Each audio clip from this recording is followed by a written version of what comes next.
Warung baru di kota baru.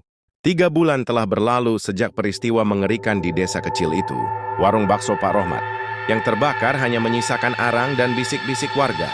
Namun jauh dari sana, di sebuah kota padat yang ramai oleh lalu lintas dan hiruk-pikuk kehidupan malam, sebuah warung baru berdiri di pojok jalan. Bangunannya kecil, namun bersih dan rapi. Tak ada papan nama mencolok, hanya lampu redup dan aroma bakso yang menggoda dari kejauhan. Dalam waktu kurang dari seminggu, warung itu langsung diserbu pelanggan. Orang-orang yang makan di sana selalu kembali, bahkan membawa teman dan keluarga. Mereka menyebut rasa bakso di sana ajaib, tak tertandingi, dan susah dilupakan. Namun, di balik itu semua, terselip sesuatu yang janggal. Tak pernah ada pengantar daging. Tak pernah ada tukang sayur datang. Dan tak pernah ada sampah sisa yang dibuang. Warga sekitar mulai curiga. Mereka sering mendengar suara tangisan atau bisikan dari dalam dapur warung saat lewat larut malam. Tapi yang paling membuat merinding adalah pemiliknya. Seorang pria muda dengan sorot mata kosong, jarang berbicara dan selalu memasak sendiri.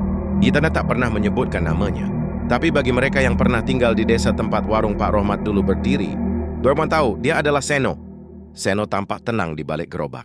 Setiap malam ia merebus daging, menyiapkan bumbu, menyajikan semangkuk demi semangkuk bakso kepada pelanggan. Tapi di balik wajah dinginnya, pikirannya kacau. Ia pikir semua sudah selesai. Ia pikir membakar warung Pak Rohmat adalah akhir dari semuanya. Tapi kenyataannya, tidak. Sejak hari ia membuka warung barunya di kota, mimpi buruk tak pernah berhenti menghantuinya. Ia selalu bermimpi berada di sebuah ruangan gelap, dikelilingi oleh tubuh-tubuh tanpa wajah menatapnya, menjerit, memanggil namanya, memintanya untuk menyelesaikan perjanjian. Dan di tengah mereka, berdiri sosok Pak Rohmat dengan tubuh hangus, mata merah menyala, dan suara serak menyerupai bisikan setan. Kamu sudah masuk, Seno. Tak ada jalan keluar. Bahkan saat terjaga, bayangan itu tak pergi. Setiap ia memotong daging, ia merasa pisau di tangannya digerakkan bukan oleh kehendaknya sendiri. Setiap ia menyajikan semangkuk bakso, ia mendengar bisikan samar dari dalam mangkuk, seperti ada yang tertawa. Puas, lapar dan haus akan tumbal. Malam itu, warung Seno kembali penuh. Meja-meja dipadati pelanggan yang sibuk menyantap hidangan tanpa banyak bicara. Namun di satu meja pojok, duduk seorang perempuan muda yang tampak berbeda. Ia datang sendirian, mengenakan jaket hitam, dan membawa kamera kecil. Sesekali ia memotret suasana warung, makanan, bahkan dapur dari kejauhan. Seno memperhatikannya dari balik uap kuah mendidih. Hatinya gelisah. Wajah perempuan itu seperti familiar, namun ia tak bisa mengingat dari mana.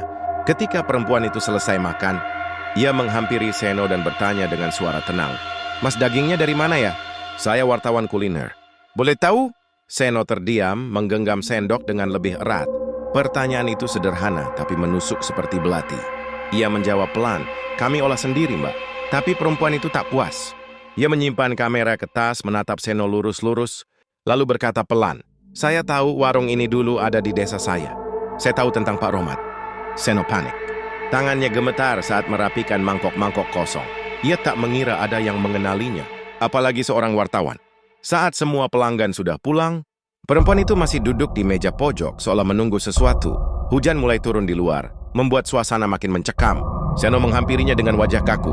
"Mbak, sebaiknya pulang. Sudah malam." Tapi perempuan itu tersenyum kecil. "Tak tahu malam ini ada tumbal. Saya juga tahu, kamu tak bisa berhenti, kan?" Seno menunduk. Suara itu, senyum itu, bukan milik wartawan biasa. Tiba-tiba lampu warung berkedip. Suara bisikan dari dapur terdengar lebih keras. Dan dari sudut matanya, Seno melihat bayangan Pak Rohmat berdiri di dekat tungku, tersenyum. Malam ini, perjanjian diperbarui. Tungku di dapur menyala sendiri. Api merah berkedip seperti bernapas. Asap pekat mulai memenuhi ruangan meski tak ada yang terbakar. Di sudut dapur, patung kayu hitam peninggalan. Pak Rohmat berdiri kembali, padahal dulu Seno membuangnya ke sungai. Kini, patung itu berdiri di atas altar kecil, dilumuri darah kering. Bibir kayu di patung itu retak membentuk senyum. Seno terdorong mundur. Napasnya berat. Suara perempuan di meja pojok berubah, lebih berat dan bergema. "Kamu pikir bisa kabur dari perjanjian itu, Seno?" Seno menatapnya ngeri. Wajah perempuan itu mulai berubah, matanya menjadi hitam, kulitnya pucat seperti mayat. Tapi saat ia berkedip, sosok itu kembali seperti semula. Ia bicara lagi dengan suara normal. "Seno, Aku bukan musuhmu. Aku di sini untuk bantu mengakhiri ini. Namun suara Pak Rohmat yang berasal dari Tungku langsung membentak, "Bohong! Tumbalkan dia atau kamu yang akan digantikan." Uap panas menyembur dari celah-celah dinding. Ruangan bergetar. Pisau di meja melayang sendiri, mengarah pada perempuan itu. Tapi perempuan itu tetap tenang. Ia membuka kalung dari lehernya, menunjukkan liontin kecil berbentuk segitiga dengan tulisan aksara kuno yang bersinar merah. Ia berbisik, "Kunci pemutus pesugihan ada di tubuhmu sendiri, Seno." Seno tertegun. Tubuhnya seperti diselimuti beban tak kasat mata.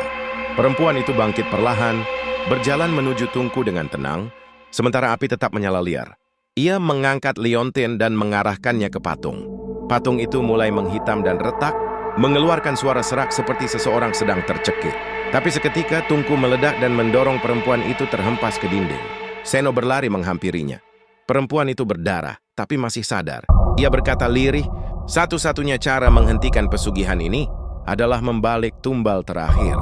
Kembalikan jiwanya." Seno bingung.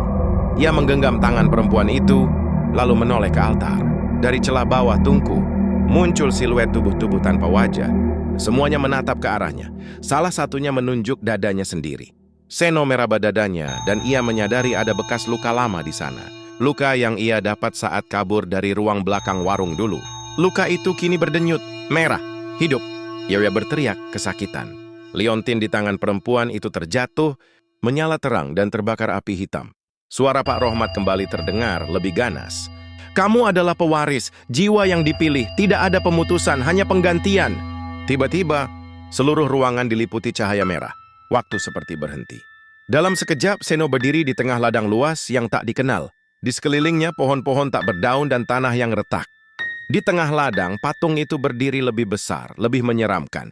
Di hadapannya, sosok Pak Rohmat berdiri dalam wujud aslinya, makhluk tinggi dengan kulit terbakar, tanduk besar, dan mulut berlapis gigi hitam. "Selamat datang di tanah tumbal, Seno. Disinilah para penerus dilahirkan." Seno berteriak, tapi suaranya tertelan. Ia melihat tubuhnya mulai berubah. Kulitnya menghitam, kukunya memanjang, dan matanya perlahan membakar dari dalam. Tapi tepat sebelum transformasi selesai, suara perempuan itu kembali menggema, "Kembalikan jiwa yang kau rebut, putuskan rantainya, Seno." Seno menutup mata, mengingat wajah lelaki yang ia selamatkan dari ruang belakang warung lama. Ia mengingat jeritan-jeritan pelanggan yang hilang.